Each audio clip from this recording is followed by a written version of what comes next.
12 ज्योतिर्लिंगांपैकी एक असलेल्या श्री क्षेत्र भीमाशंकरला पहिल्या श्रावणी सोमवारच्या पहाटेची महाआरती करत मुख्य शिवलिंगावर दुग्धाभिषेक करण्यात आला आणि यावेळी डमरू आणि शंखनाद सुद्धा केला गेला।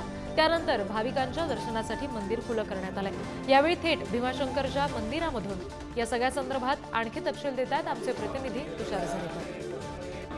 12 ज्योतिर्लिंगांपैकी एक असणारा श्री क्षेत्र भीमाशंकर या ठिकाणी जर आपण पाहिलं तर श्रावण मासाला सुरुवात झालेली आहे। आज श्रावण महिन्यातला पहिला सोमवार आहे आणि आजच खरं तर श्रावण मासाला खरं तर सुरुवात एकंदरीत होताना पाहायला मिळते। श्री क्षेत्र भीमाशंकर या ठिकाणी जर आपण पाहिलं तर भाविकांची मोठी गर्दी एकंदरीत भीमाशंकराचं दर्शन घेण्यासाठी झाल्याचं एकंदरीत पाहायला मिळतंय।